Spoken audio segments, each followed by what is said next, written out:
ओमज्ञानतिमिरन्धस्य ज्ञानाञ्जनशलाकया चक्षुरुन्मिलितं येन तस्मै श्रीगुरुवे नमः। श्रीचैतन्यमनोभीष्टं स्थापितं येन भूतले स्वयं रूपा कदा मह्यं ददाति स्वपदान्तिकम्। वन्देऽहं श्रीगुरो श्रीयुत्पत्कमलं श्रीगुरुन् वैष्णवांश्च श्रीरूपां साग्रजातां सगण रघुनाथवितं तं सजीवं सावधेतं सावधूतं परिजनसहितं कृष्णा चैतन्यदेवं श्रीराधाकृष्णपादां सगण ललिता श्रीविशाखान्विताश्च। नमो विष्णुपादाय कृष्णपृष्ठाय भूतले श्रीमते भक्तिवेदांत स्वामिनिधे नामने। नमस्ते सरस्वती देवे गौरवाणी प्रचारिणे निर्विशेष शून्यवादी पाश्चात्य देश तारिणे। हे कृष्ण करुणा सिंधो दीनबंधो जगतपते गोपेश गोपिका कांत श्री राधा कांत नमोस्तुते। तप्त कांचन गौरांगे श्री राधे वृंदावनेश्वरी वृषभानुसुते देवी प्रणमामि हरिप्रिये। ओम नीलांचला निवासाय नित्याय परमात्मने बलभद्र सुभद्राभ्याम जगन्नाथाय ते नमः। वाञ्छाकल्पतरुभिश्च कृपा सिन्धुभ्येव च पतितानां पावनेभ्यो वैष्णवेभ्यो नमो नमः। जय श्री कृष्ण चैतन्य प्रभु नित्यानंदा श्री अद्वैत गदाधर श्रीवासादि गौर भक्तवृंदा। हरे कृष्णा कृष्णा कृष्णा हरे हरे हरे राम राम राम हरे हरे। मूकं करोति वाचालं पंगुं लंघयते गिरिं यत्कृपातमहं वन्दे परमानन्दमाधवं श्रीगुरुदीनतारिणम्। आराध्यो भगवान् ब्रजेस्तन्यस्तद्धाम वृंदावनम रम्या काचिदुपासना ब्रजवधूवर्गेण्य कल्पिता श्रीमद्भागवतं प्रमाणं लम प्रेमापमर्तो महान् श्रीचैतन्य महाप्रभोर्मदमिदं तत्रादरो न परा। हरे कृष्णा। बहुत बहुत स्वागत है आप सभी वृंदावन वासियों का, वृंदावन में आने वाले भक्तों का। श्रीमद् भागवतम इस कक्षा में आपका बहुत बहुत स्वागत है। तो नित्यम भागवत सेवया चल रही है, तो इसको आप 5वां अध्याय का श्रवण कर रहे हैं और 5वें अध्याय में जो आज का श्लोक दिया गया है वो है 39, 40 और 41। श्रील प्रभुपाद और सभी आप वैष्णव की कृपा से हम इसके ऊपर जो है आज कुछ प्रयास करेंगे बोलने का। उससे पहले ये जो प्रसंग चल रहा है हिरण्याकश्यपु का, तो ये प्रसंग जो है कब शुरू हुआ है? तो ये प्रसंग शुरू होता है हिरण्याकश्यपु का 7वें स्कंद में, और 7वें स्कंद के अंत में आकर के परीक्षित महाराज जो हैं, ये जो है युधिष्ठिर महाराज जो हैं, वो प्रश्न करते हैं नारद मुनि से। क्या प्रश्न करते हैं थोड़ा सा उसको हम समराइज कर लेते हैं ताकि फिर हम आज के प्रसंग में थोड़ा बहुत से लोग भक्त लोग ऐसे हैं जिन्होंने प्रतिदिन कथा श्रवण नहीं कर पाते किसी भी कारण से, तो थोड़ा उनके लिए मैं एक थोड़ा समराइज में मैं बता देता हूँ कि किस प्रकार से युधिष्ठिर महाराज जो है वो पूछते हैं नारद मुनि से। क्या पूछते हैं? कहते हैं विद्वेषो दयिते पुत्रे कथमासीन महात्मनि ब्रूहि में भगवानीयेन प्रहलादस्या अच्युतात्मता। तो यहाँ पर प्रश्न उठता है, पूछते हैं वो नारद मुनि से महाराज युधिष्ठिर के हिरण्याकश्यपु तथा उनके प्रिय पुत्र प्रहलाद के बीच में ऐसी शत्रुता कैसे उत्पन्न हो गई? क्यों पिता और पुत्र जो है एक दूसरे के शत्रु या वैरी हो गए? और प्रहलाद महाराज भगवान के इतने बड़े भक्त कैसे बन गए? तो ये प्रश्न उठाया है 7वें स्कंद के दूसरे अध्याय। और इस प्रकार से जो है तीसरे अध्याय में आकर के यह बताया गया है कि किस प्रकार हिरण्याकश्यपु, प्रथम अध्याय में ये प्रश्न उठाया गया है, दूसरे अध्याय में आकर के नारद मुनि बताते हैं कि किस प्रकार जो है भगवान ने वराह का रूप धारण करके हिरण्याकश्यपु के भ्राता हिरण्याक्ष का वध कर दिया है। और भ्राता का वध होने के कारण हिरण्याकश्यपु जो है वो भगवान विष्णु का घोर वैरी हो गया, घोर शत्रु हो गया। तीसरे अध्याय में आकर के बताया गया कि किस प्रकार से हिरण्याकश्यपु ने घोर तपस्या की है, ब्रह्मा जी को प्रसन्न किया है और लगभग अमर होने का वरदान प्राप्त कर लिया है। पूर्णतः अमर तो नहीं हो सकते, लेकिन लगभग कर लिया था उसने। और चौथे अध्याय में आकर के ये बताया गया कि किस प्रकार से इतनी शक्ति प्राप्त करने के बाद, तीनों लोकों का स्वामी बनने के बाद, किस प्रकार से हिरण्याकश्यपु ने पूरे ब्रह्मांड में आतंक को फैला दिया। तो इस प्रकार से ये पहला, दूसरा, तीसरा, चौथा। अब 5वें अध्याय में हमने प्रवेश किया है और 5वें अध्याय में ये बताया गया है कि ये कैसे शत्रु बन गए। तो प्रहलाद जो है हिरण्याकश्यपु के पुत्र हैं, 4 पुत्र हैं हिरण्याकश्यपु के, ये सबसे छोटे हैं और इनकी एक बहन भी है और उसका एक पुत्र भी है। वो पुत्र जो है उसको आप जानते होंगे नाम से। कौन था वो, बता सकता आप में से? प्रहलाद का भांजा कौन था? बहन का पुत्र। प्रहलाद की बहन का पुत्र कौन था? प्रहलाद के पिता तो हिरण्याकश्यपु, माता कयाधु, लेकिन बहन का पुत्र कौन था? वो था राहु। प्रहलाद मामा हो गए राहु के। ऐसे कुल में प्रहलाद उत्पन्न हुए थे। तो इस प्रकार से तो ये उनका छोटा पुत्र था और स्वाभाविक रूप से छोटे पुत्र के प्रति जो है स्वाभाविक अधिक प्रेम होता है पिता का। तो उन्होंने शुक्राचार्य को नियुक्त किया है, पुरोहित बना दिया है असुरों का। और शुक्राचार्य के 2 पुत्र हैं, षंड और अमर्क, और उनकी पाठशाला में भेजना शुरू कर दिया है। किसको?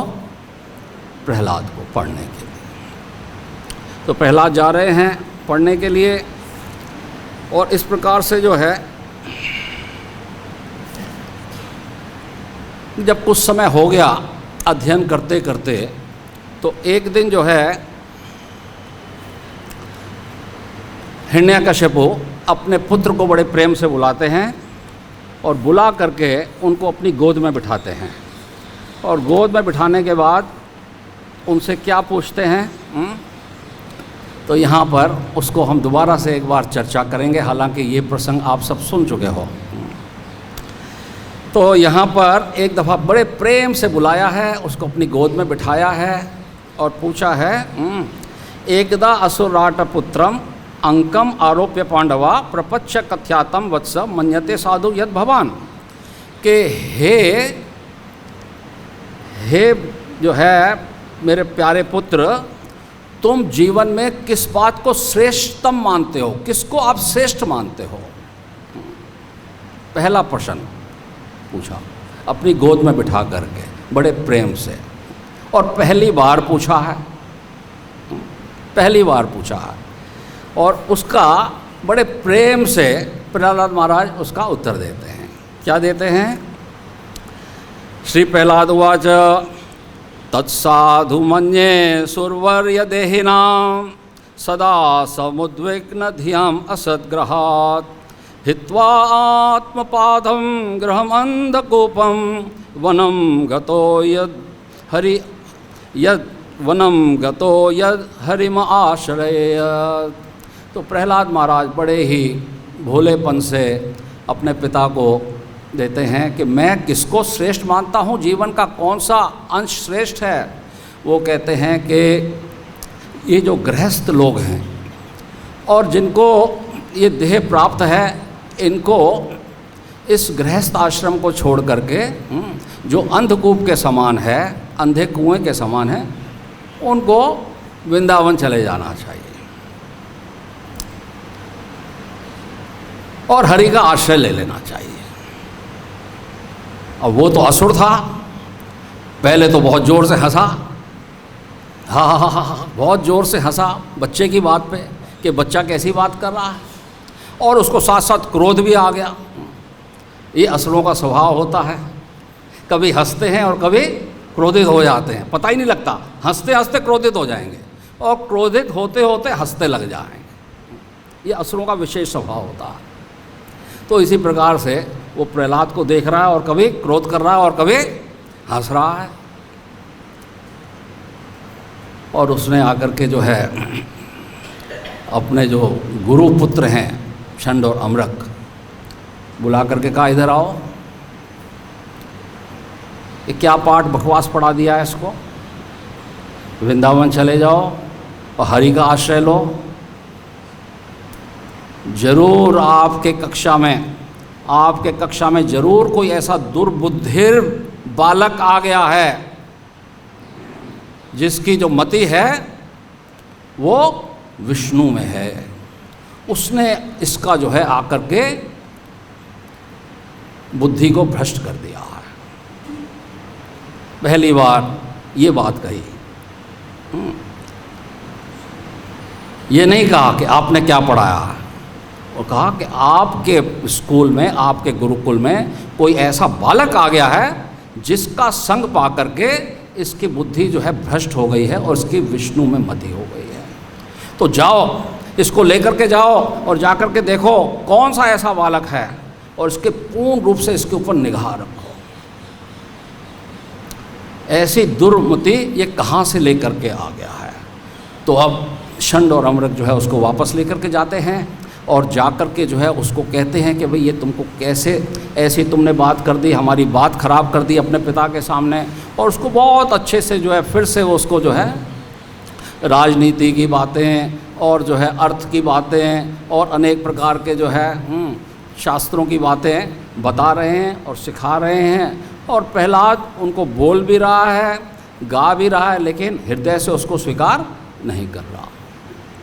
अब दूसरी बार फिर जो है उसको बुलाया गया है, प्रहलाद को बड़े प्रेम से इस बार जो है बैठते हैं, उसको गोद में बिठा करके उसको सहला रहे हैं, उसको सूंघ रहे हैं, अपने छोटे पुत्र के बालों को सूंघ रहे हैं। बड़ा आँखों से अश्रुधारा बह रही है हिरण्याकशिपु के, अपने पुत्र को इतना उनके जो है प्रेम प्रकट कर रहे हैं। और हिरण्याकशिपु इस बार, पिछली बार तो पूछा था कि क्या तुमको श्रेष्ठ लगा वो बताओ, तो हिरण्याकशिपु ने पूछा था तुमको क्या श्रेष्ठ लगा वो बताओ। लेकिन इस बार हिरण्याकशिपु ऐसी गलती नहीं कर रहा है। हिरण्याकशिपु कह रहे हैं कि इस बार जो तुमने पढ़ा है अपने गुरुओं से, उसमें तुमको क्या श्रेष्ठ लगा, बदल दिया बात को। तो यहाँ पर हिरण्याकशिपु कहते हैं प्रहलाद अनुचिताम तात स्वधीतम किंचित उत्तमम कालेन एतवता आशुमन अक्षिषत गुरो भवान। तो इसमें ये बताया गया है कि भाई आप वो मेरे को बताओ, इतने काल तक तुमने गुरुओं से अपने जो सुना है वो बताओ। तब बहुत ही प्रसिद्ध श्लोक जो हैं वो उच्चारण करते हैं प्रहलाद महाराज। दूसरी बार बुलाया है तो 2 श्लोक बोलते हैं, पहली बार बुलाया था तो 1 श्लोक बोला प्रहलाद ने, और दूसरी बार में कितने श्लोक बोलेंगे? 2 बोलेंगे। और जब तीसरी बार बुलाएंगे तो 3 श्लोक बोलेंगे। जितनी बार बुलाओगे मैं उतने श्लोक बोलूँगा। तो क्या बोलते हैं? श्रवणम कीर्तनम विष्णु स्मरणम पाद सेवनम अर्चनम वदनम साख्यम आत्मनिवेदनम। और उसके बाद कहते हैं इति पुंसार्पिता विष्णु भक्तिश चैन नवलक्षणा क्रियेत भगवती यथा तन्मय धीतम उत्तमम। तो इस प्रकार से ये श्लोक जो है 2 श्लोक बोले। और ये श्लोक बोलने जब सुने उन्होंने, फिर तो उसके बाद हिरण्यकशिपु का क्रोध बहुत बढ़ गया। अब के उसने बालक को उठाया, दूर किया अपने से और बुलाया, गुरुपुत्रों को बुलाया, शंड और अमर को, और उनको बहुत बुरी तरीके से प्रताड़ित किया, निंदित किया। ब्रह्म बंधो, तुम ब्राह्मण के अयोग्य पुत्र हो, तुमने ये कैसी दुर्बुद्धि डाल दी है मेरे पुत्र के। ये ऐसा नहीं था कदापि, तुमने जरूर इसको कुछ गलत पाठ पढ़ाया है, तुमने जरूर, तुम विष्णु से मिले हुए हो। तो इस प्रकार से जब ब्राह्मणों के पुत्रों के ऊपर, शंड अमर के ऊपर ऐसा दोषारोपण किया है, तो उस वक़्त उन्होंने फिर अपनी स्थिति को स्पष्ट किया है। हिरण्यकशिपु महाराज, आप हमारे ऊपर दोष मत लगाइए। ना तो हमारे द्वारा ऐसा कार्य किया गया है, ना ही हमारे गुरुकुल में किसी और के द्वारा इनको ये पाठ पढ़ाया गया है। ये जो इसके अंदर ज्ञान प्राप्त हुआ, ये स्वाभाविक रूप से है, किसी ने भी इसको इस प्रकार का ज्ञान दिया नहीं है, किसी ने भी इसको ऐसा ज्ञान नहीं दिया है। और इस प्रकार से जो है, जब हिरण्यकशिपु को इन सब बातों को बारे में बता दिया गया, तो उसके बाद में फिर बुलाता है पुत्र को तीसरी बार, और तीसरी बार बुला करके फिर जो है पूछते हैं हिरण्यकशिपु कि भाई, जब तुम्हारे को यहाँ से ज्ञान नहीं मिला, किसी शंड और अमरक्स के द्वारा ज्ञान प्राप्त नहीं हुआ, अपने गुरुओं के द्वारा ज्ञान प्राप्त नहीं हुआ, किसी के द्वारा ज्ञान प्राप्त नहीं हुआ, तो फिर तुम्हारे को ये बुद्धि कहाँ से आ गई? तब जो है प्रहलाद महाराज 3 श्लोकों में उत्तर देते हैं। क्या देते हैं?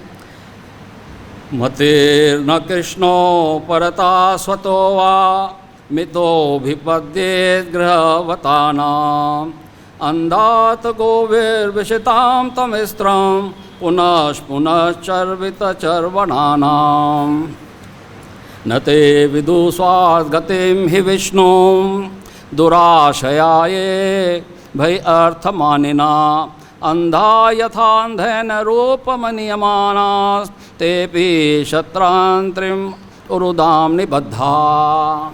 तो इस प्रकार से नैषामते तावत् उरु क्रमांग्रिं स्पर्शति अनर्थम अपगमो यदर्थम महीयसां पादरजोभिषेकम निश्चनानां न विनीत यावत्। ये बहुत ही महत्वपूर्ण 3 श्लोक जो है बोलते हैं कि किस प्रकार से जो है, जब तक महत जो है चरणों का रज न लेकर के लगाया जाए, तब तक जो है आप भगवान के बारे में कुछ समझ नहीं सकते, आपको कृपा नहीं प्राप्त होती। इस प्रकार से जो है क्रोध बढ़ गया, पारा बढ़ गया है और बिल्कुल अनियंत्रित हो गए।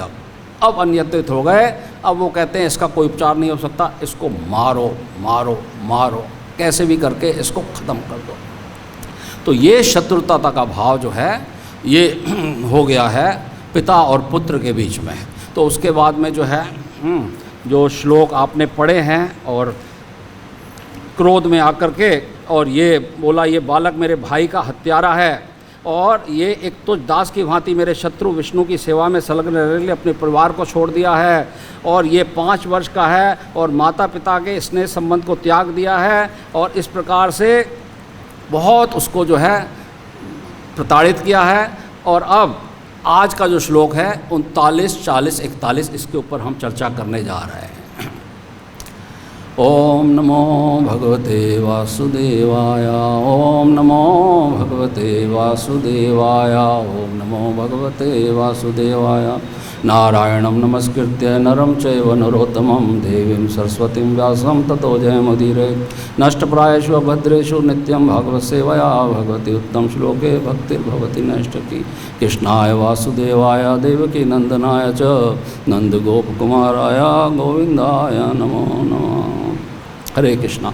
तो जो 39 और 40 है, इस पे प्रभुपाद का तात्पर्य नहीं है, तो इसलिए इसको मैं पढ़ देता हूँ। फिर 41वां श्लोक जो है आप मेरे पीछे दोहरा सकते हैं। नैर्तास्ते समादिष्टा भर्त्रा वैशूलपाणया तिग्मदष्ट करालस्यास्ताम शमश्रु शिरोरुहा नदंतो भैरवम नादम छिंदी भिंदंती वादिना आसिनम चहनन शूले प्रहलादम सर्व मर्मसु। अनुवाद। इस प्रकार हिरण्यकश्यपु के सारे नौकर राक्षसगण प्रहलाद महाराज के शरीर के कोमल अंगों पर अपने त्रिशूल से वार करने लगे। इन राक्षसों के मुख अत्यंत भयानक थे, दांत तीखे तथा दाढ़ी एवं बाल तांबे जैसे थे। वे सब अत्यंत भयावने प्रतीत हो रहे थे। वे उच्च स्वर से उसके टुकड़े टुकड़े कर दो, उसे छेद डालो, इस तरह चिल्लाकर प्रहलाद महाराज पर जो शांत भाव से पूर्ण पुरुषोत्तम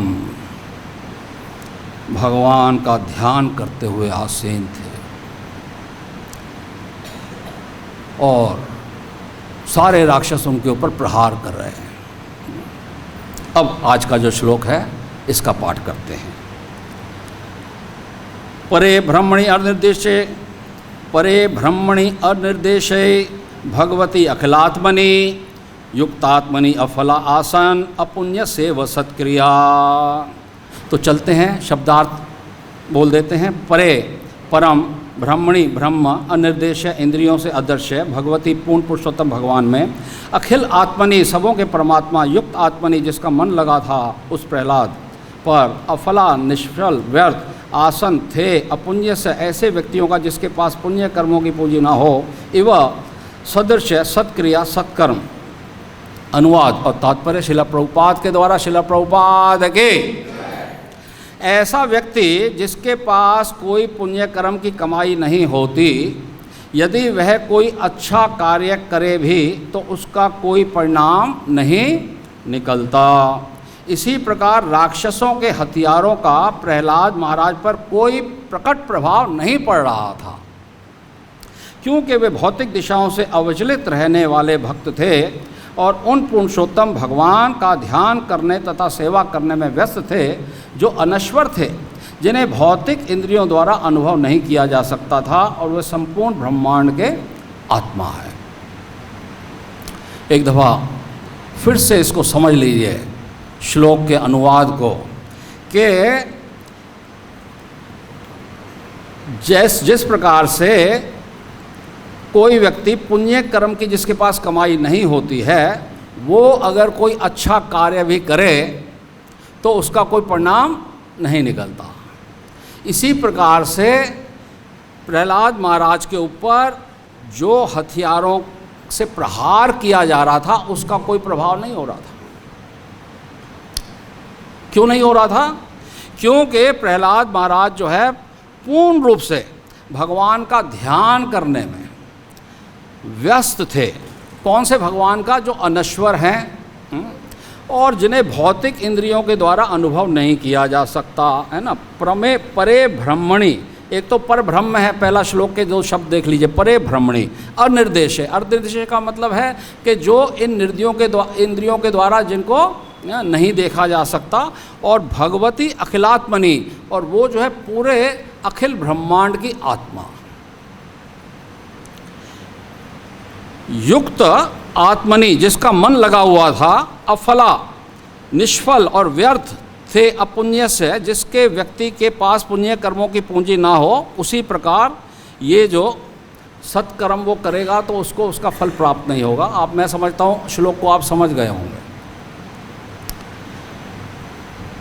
जिस प्रकार से कोई अभागा व्यक्ति कोई अगर उद्योग करता है, कोई व्यवसाय करता है, बहुत परिश्रम करता है, लेकिन रिजल्ट जीरो।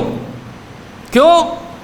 अभागा है, भाग्य में नहीं है, कितना भी कुछ कर ले कुछ प्राप्त नहीं होगा, बल्कि जो है वो भी चला जाए।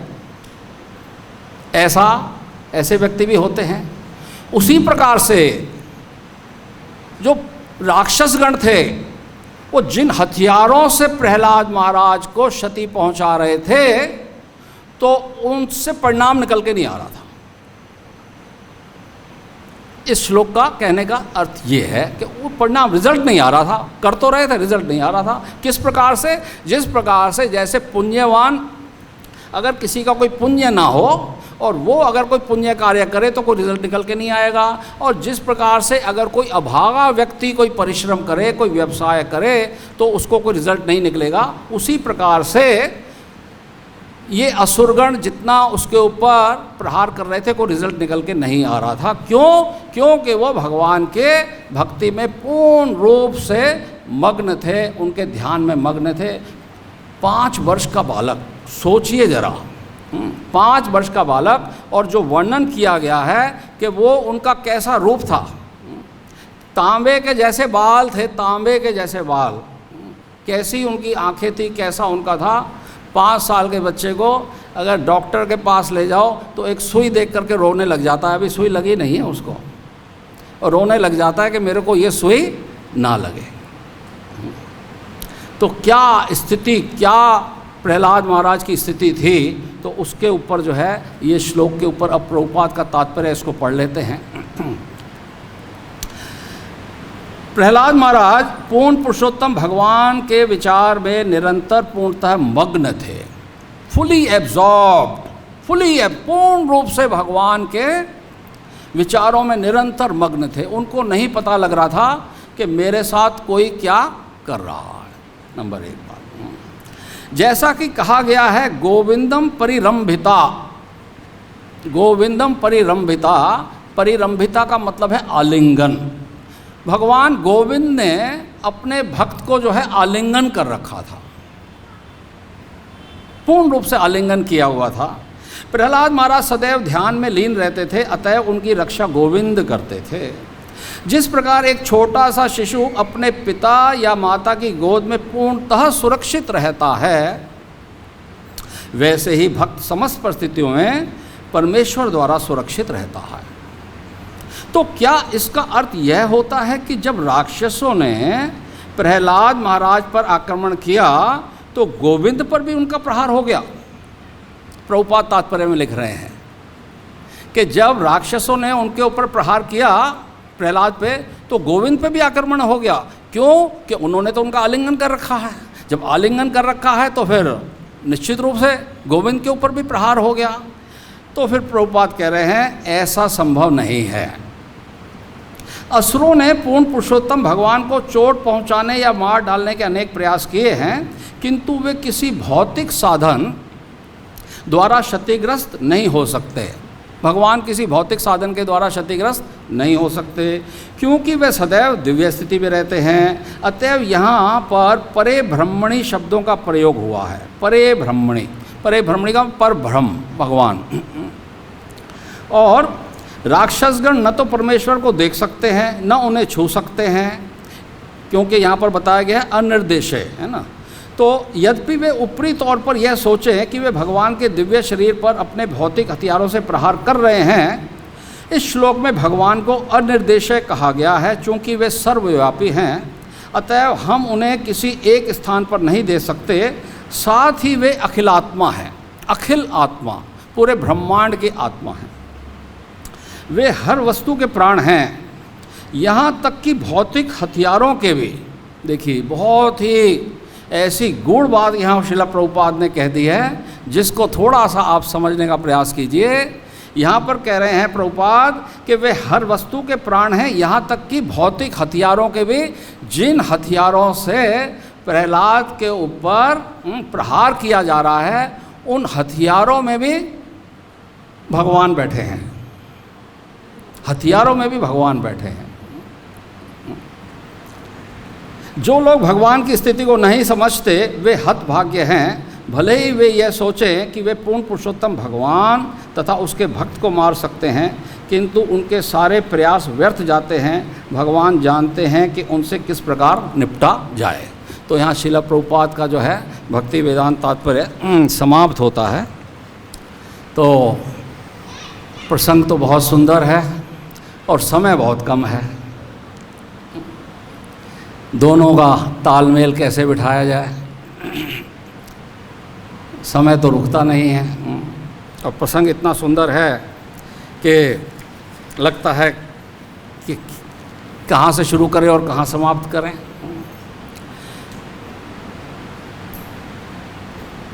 राखे कृष्ण मारे कैन, मारे कृष्ण।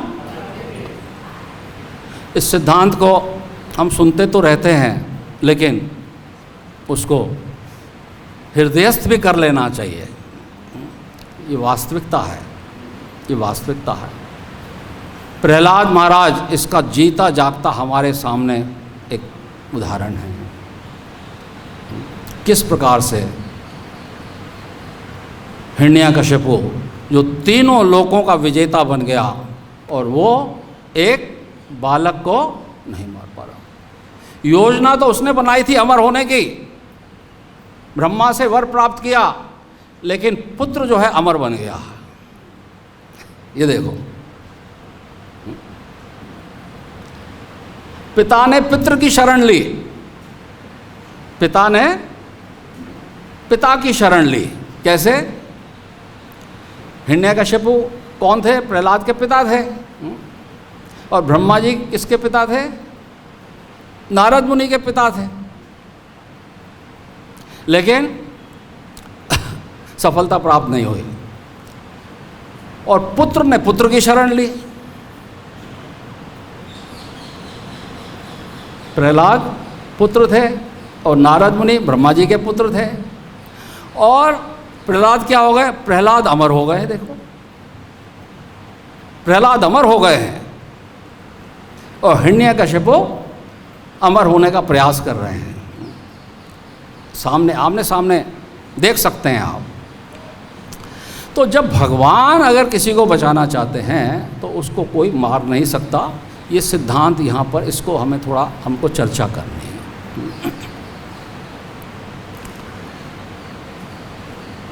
जब एक बार इंद्र ने दधीचि की अस्थियों से वज्र जो है उसका निर्माण किया। भगवान के कहे अनुसार के जाओ दधीचि मुनि के पास, अगर वृत्तासुर को मारना चाहते हो तो कोई उपाय नहीं है। जब तक दधीचि मुनि अपनी अस्थियां नहीं देंगे और उससे वज्र का निर्माण आप नहीं करोगे, तब तक वृत्तासुर का वध नहीं हो सकता। गए दधीचि मुनि के पास और जाकर के जो है कहा कि हमें आपके अस्थियों की आवश्यकता है, मतलब कि आप मर जाओ, कहने का तात्पर्य ये है। तो मुनि ने जो है अपनी अस्थियां प्रदान की, वज्र बना और उस जिस वज्र से वृत्तासुर का वध किया गया, और जो वृत्तासुर इतना महान प्रक्रमी था और इतना विशाल उसकी जो काया थी, और उसी वज्र से इंद्र ने जब अपनी सोती हुई माता दिति के गर्भ में प्रवेश किया है और एक छोटे से भ्रूण को वो उस वज्र से मार नहीं पाए। देखिए, वही वज्र है, वही इंद्र है। कहाँ उसने वृत्तासुर का वध कर दिया क्योंकि भगवान चाहते थे, और कहाँ वो गए हैं दिति के गर्भ में। जब आपको कथा प्रसंग मालूम होगा कि किस प्रकार से जो है कश्यप मुनि की जो पत्नी थी दिति, वो इंद्र का वध करना चाहती थी, और कश्यप मुनि बड़े दुखी हो गए थे उसकी इस भावना को देख करके, और उसको 1 साल के लिए कहा तुम जो है ये व्रत करो, पुंसवन व्रत करो, और उससे आपको ऐसा पुत्र प्राप्त होगा जो इंद्र का वध करेगा। तो इंद्र को जब ये बात मालूम हो गई कि दिति के गर्भ में ऐसा जो है पल रहा है, ऐसा पुत्र पल रहा है जो मेरा वध करेगा, तो उसकी हत्या करने के लिए जिस दिन उसके व्रत में कमी आई तो वो उसके मुंह के द्वारा जो है उसके गर्भ में घुस गए हैं, और वहाँ पर उन्होंने उसका भ्रूण का जो है वध करने का प्रयास किया है। उसी वज्र से वो 7 भागों में विभक्त हो गया। कहने लगे हमें मत मारो, हमें मत मारो। फिर उसके ऊपर प्रहार किया, 7 से 49 हो गए, तो 1 से 49 हो गए। उसके भाई थे वो इंद्र के। तो इस प्रकार से फिर इंद्र ने जो है उनको नहीं मार पाए और उनको लेकर के वो देवलोक चले गए। तो कहने का तात्पर्य ये है कि किस प्रकार से जब भगवान की इच्छा नहीं थी तो वो वज्र से भी वो उसका नाश नहीं कर सके। अम्बरीश महाराज की कथा आप सब लोगों को मालूम है, किस प्रकार से दुर्वासा मुनि जो है नहीं बचा पाए अपने आप को, भगवान के सुदर्शन चक्र से अपने आप को नहीं बचा पाए। जब तक के आकर के तीनों लोकों में घूमने के बाद अम्बरीश महाराज के चरणों में आकर के शरण नहीं ले ली, तब तक भगवान ने कहा मैं भी तुम्हारे को क्षमा नहीं कर सकता हूँ। जिसके चरणों में तुमने अपराध किया है वहीं जाकर के क्षमा पाओ। अहम भक्त पर अपराधीना, मैं तो भक्तों के अधीन हूँ। तो इस प्रकार से अनेक प्रसंग है। प्रहलाद महाराज जो है ना वो स्मरण के आचार्य हैं। नवधा भक्ति में स्मरण के आचार्य कौन हैं? प्रहलाद महाराज। तो छोटी छोटी झांकियों पे हम भी स्मरण करते चलते हैं, छोटी छोटी झांकियाँ, विस्तार से तो नहीं जा सकते क्योंकि समय का अभाव है। तो एक प्रसंग तो हमने ये सुना दिति का और इंद्र का, किस प्रकार से वो उनका वध नहीं कर पाए। दूसरा प्रसंग हमने सुना किस प्रकार से जो है अम्बरीश महाराज के चरणों में आकर के जो है दुर्वासा मुनि को आश्रय मिला, अन्यथा भगवान ने भी जो है उनको नहीं क्षमा किया। और तीसरे प्रसंग में एक कथा का श्रवण हम संक्षिप्त रूप में कर सकते हैं, किस प्रकार से चैतन्य महाप्रभु जी के काल में भावानंद राय के जो पुत्र थे, 5 पुत्र थे, रामानंद राय के पुत्र गोपीनाथ पटनायक और वाणीनाथ। तो जब वाणीनाथ जो है और गोपीनाथ पटनायक को चांग पे लटकाया जा रहा था, शूली पे लटकाया जा रहा था, वो कथा लंबी है, हम विस्तार में नहीं जाएंगे।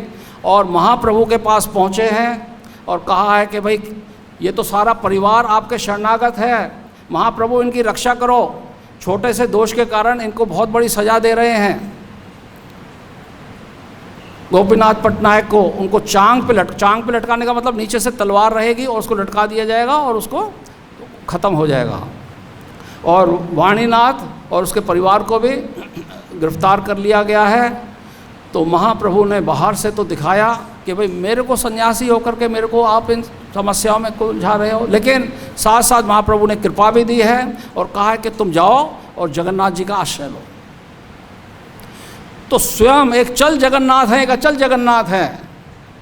चल जगन्नाथ ने कहा तुम अचल जगन्नाथ के पास जाओ, क्योंकि भगवान तो भक्त के रूप में आए हैं ना। महाप्रभु कैसे कहते कि हाँ मैं तुम्हारी रक्षा कर दूंगा। अचल जगन्नाथ के पास भेज दिया। और इस प्रकार से जो है महाप्रभु ने पूछा उनसे कि भाई जब उनको सजा पे लटकाया जा रहा था तो उस वक्त वाणीनाथ क्या कर रहा था? तो बोले महाप्रभु वाणीनाथ गिनती पूर्वक, संख्या पूर्वक हरे कृष्ण महामंत्र का जप कर रहे थे। हरे कृष्णा कृष्णा कृष्णा हरे हरे, हरे राम राम राम हरे हरे। और जब 1000 संख्या पूरी हो जाती थी नाम जप की, तो वो अपने शरीर के ऊपर एक बहुत तीखे किसी उससे निशान लगा देते थे। शरीर को ही एक तरीके से निशान लगा के उसको काट देते थे 1000 संख्या पूरे होने के बाद। नाम का आश्रय ले लिया, सामने दिखाई दे रहा है कि अब मेरे बचने का कोई रास्ता नहीं है। नाम का आश्रय लेकर के वाणीनाथ जो है पूर्ण रूप से मग्न हो गए। यहाँ पर प्रहलाद महाराज मग्न हैं भगवान के ध्यान में। और इसी प्रकार से भगवान ने तो सब जगह रक्षा करी भक्तों की, पांडवों की रक्षा करी, विष से रक्षा करी है, लाक्षाग्रह से रक्षा करी है, द्रौपदी के चीरहरण को बचाया है, अनेक प्रसंग है भगवान ने रक्षा करी है। लेकिन भक्त जो है अपनी रक्षा करने के लिए प्रार्थना नहीं करता। प्रहलाद महाराज ये प्रार्थना नहीं कर रहे भगवान से कि हे भगवान मेरी रक्षा करो। प्रहलाद महाराज नहीं, हरिदास ठाकुर को 22 बाजारों में पीटा गया, लेकिन हरिदास ठाकुर क्या प्रार्थना कर रहे हैं कि ये जो मेरे ऊपर प्रहार कर रहे हैं भगवान, इनको क्षमा कर दो, इसमें इनका कोई दोष नहीं। अपने लिए प्रार्थना नहीं कर रहे कि मेरी रक्षा करो, ये जो मेरे को पीट रहे हैं, ये जो मेरी हत्या करना चाहते हैं, इनको क्षमा कर दो। तो ये है भगवान के शुद्ध भक्त जो होते हैं, उनकी जो स्थिति होती है, वो जिस भाव में स्थित रहते हैं।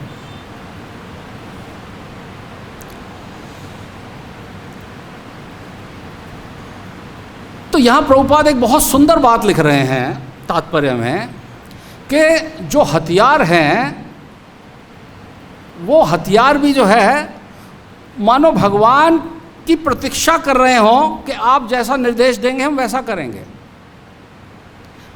ये हथियारों में भी भगवान के प्राण, भगवान कहते हैं ना, मैं भौतिक और आध्यात्मिक सब जगतों का मैं ही स्रोत हूं। तो मया अध्यक्षेण प्रकृति सूयते सा चराचरम, जितने भी भौतिक वस्तुएं हैं वो भी तो भगवान के निर्देशन में कार्य करती है। भौतिक वस्तु भी, ये हथियार भी भगवान की तरफ प्रतीक्षा कर रहे हैं कि आप जैसा हमको आदेश देंगे तभी हम उस बालक के ऊपर प्रहार करेंगे, अन्यथा इनके द्वारा जो प्रहार किया जाएगा वो निष्फल हो जाएगा।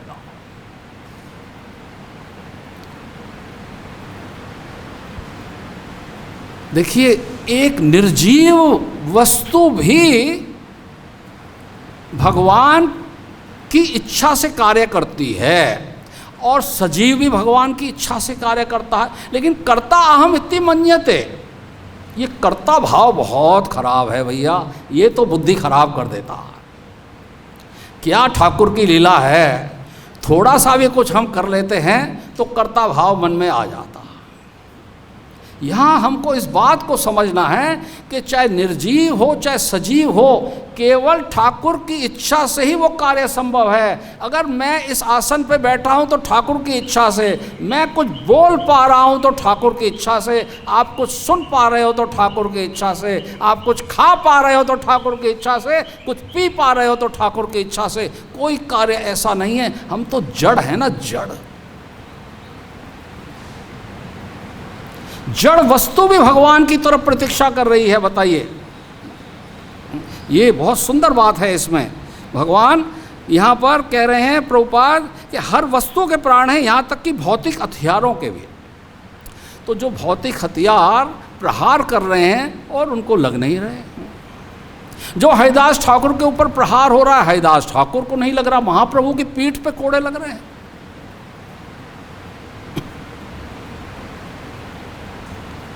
अर्जुन ने प्रतिज्ञा कर दी, सूर्य अस्त होने से पहले मैं जयद्रथ का वध कर दूंगा। भगवान ने कहा, अरे भाई मुझसे बात तो कर लिया कर, कुछ सोच समझ तो लिया कर, बगैर सोचे समझ से प्रतिज्ञा कर लेते हो। अहम भक्त पराधीन का मतलब ये नहीं तुम उसको बांध के ही रख दोगे। लेकिन भगवान भी मजबूर हैं, क्या करें।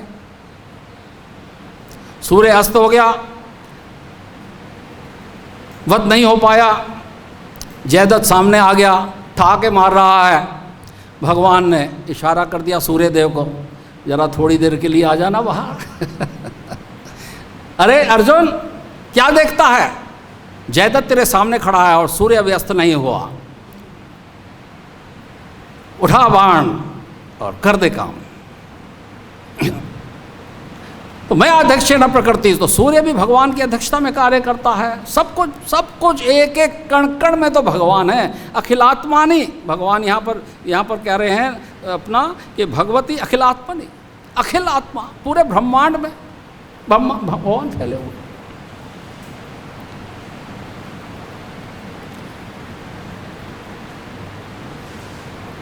भगवान श्री रामचंद्र अगर किसी को मारना चाहते हैं, तिनके को बाण बना दिया, और इंद्र के पुत्र जयंत के पीछे छोड़ दिया, तिनके से ही काम कर दिया।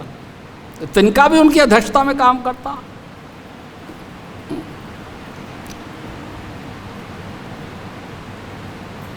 जब महाभारत का युद्ध समाप्त हुआ 18 दिन में, 18 दिन हो चुके थे, तो भगवान युद्ध होने के पश्चात सर्वप्रथम जो है पहले सारथी उतरता है, फिर जो है अर्जुन को उतारा जाता था। पहले भगवान उतर, लेकिन उस दिन कहा अर्जुन तुम पहले रथ से नीचे उतर जाओ, तुम पहले रथ को छोड़ दो। और उसके बाद भगवान ने ध्वजा पे, रथ की ध्वजा पे हनुमान जी विराजमान थे, उनको भी इशारे में कह दिया हनुमान जी आप भी यहाँ से अंतर ध्यान हो जाइए।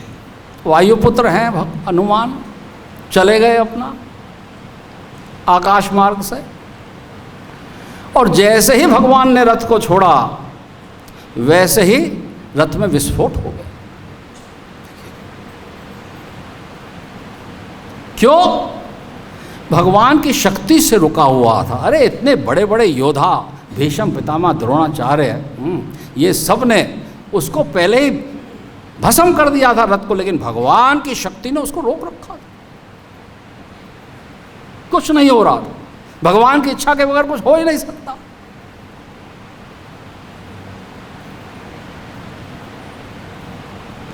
अग्निदेव द्वारा दिया गया जो रथ है वो भी भस्म हो गया है।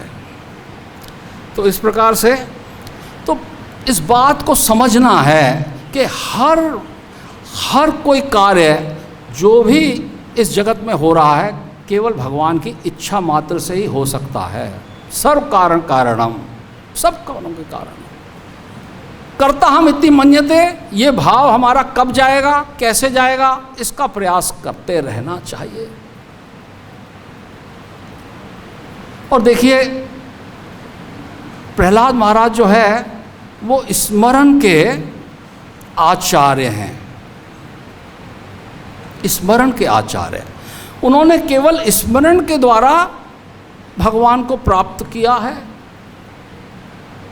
लेकिन स्मरण कब संभव हो सकता है? श्रवण और कीर्तन किए बगैर स्मरण संभव हो ही नहीं सकता। श्रवण, सबसे पहले श्रवण होगा, श्रवण के बाद हम कीर्तन भी करेंगे। जब सुनेंगे तो कीर्तन करेंगे, और श्रवण कीर्तन के होने से जब हमारे हृदय का मार्जन हो जाएगा, चेतो दर्पण जब मार्जन हो जाएगा, जब हमारा हृदय बड़ा स्वच्छ हो जाएगा, तभी तो आकर के भगवान उस हृदय क्षेत्र में आकर के विराजित होंगे। और तभी स्मरण संभव है। जब तक हमारा चित्त शुद्ध नहीं हो जाता तब तक स्मरण संभव नहीं है। और श्रवण और कीर्तन जो है हृदय को शुद्ध करने की एक प्रक्रिया है।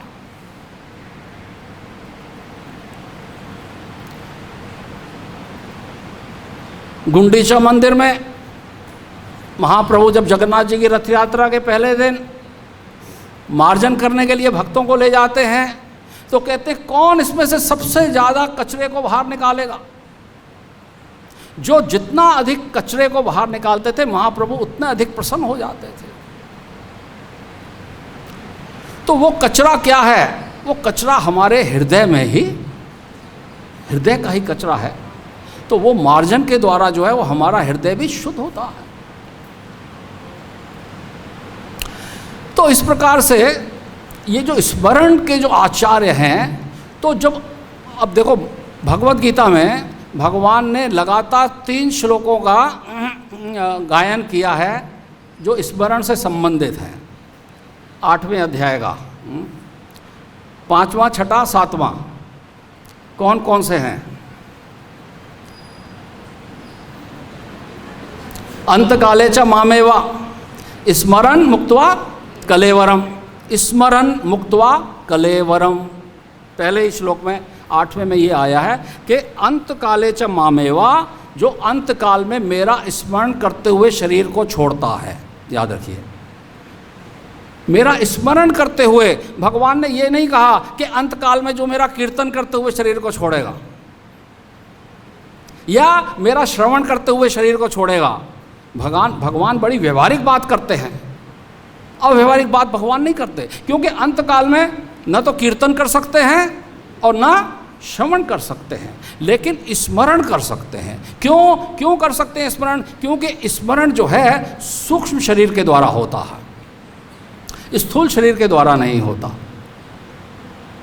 ये जो मन बुद्धि अहंकार जो हमारा सूक्ष्म शरीर है, इसके द्वारा स्मरण होता है और ये हमेशा एक्टिव रहता है, क्रियाशील रहता है। बाहर से हमको लगता है जब व्यक्ति शरीर छोड़ रहा है बिल्कुल अचेत पड़ा हुआ है, कुछ सुन नहीं रहा, कुछ बोल नहीं रहा, लेकिन उसका जो अंतःकरण है वो पूर्ण रूप से जागृत है और उसी में स्मरण हो सकता है। वही स्मरण होगा जो आपने श्रवण किया है और वही स्मरण होगा जो आपने कीर्तन किया।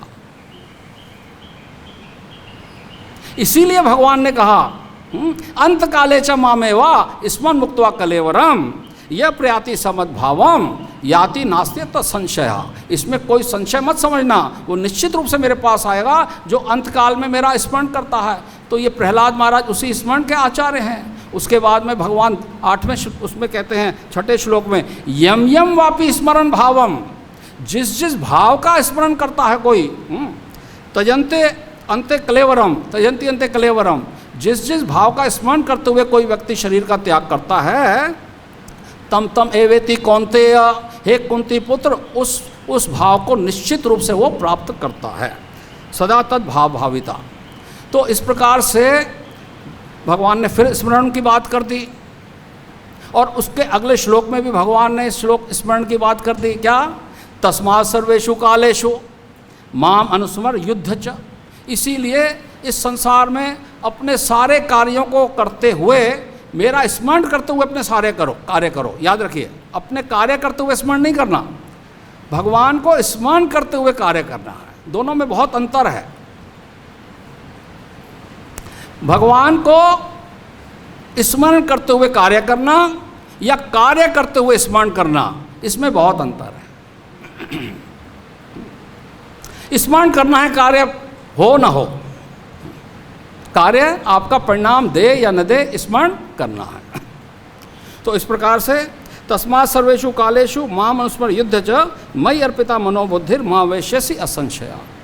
आप निश्चित रूप से मुझको प्राप्त करोगे। तो इस प्रकार से जो है भगवान को हम जब हृदय में बिठा लेते हैं तो फिर हमारे सारे कार्य सिद्ध हो जाते हैं। भगवान कहते हैं मच्चित्ता सर्वदुर्गाणि मत प्रसादात् तरिष्यसि। सारे जीवन के जो अवरोध हैं, जितने भी जीवन के जितनी भी कठिनाइयां हैं, मेरे में अगर आप चित्त लगाओगे, सर्वदुर्गाणी, सारे जीवन के कष्ट, सारे अवरोध वो आपके दूर हो जाएंगे। मत चित्त सर्वदुर्गाणी मत प्रसादात् तरिष्यसि। मेरी कृपा से आप पार कर जाओगे, सारे अवरोधों को लांघ जाओगे। और नहीं तो क्या होगा? अथ चेत्वम अहंकारं न श्रोषसि विनश्यसि। अगर अहंकार से पूर्ण होकर के आप मेरी बात को नहीं सुनोगे तो विनश्यति, विनाश हो जाएगा, विनाश हो जाएगा।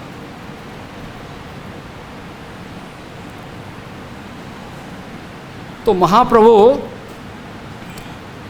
ने भी जब मिलते थे ना, आशीर्वाद देते थे, तो क्या आशीर्वाद देते थे सबको? हाँ, महाप्रभु कहते थे कृष्णेर चरणे रतिर मतिर अस्तु। बहुत ऊंची बात है। कृष्णेर चरणे रतिर मतिर अस्तु।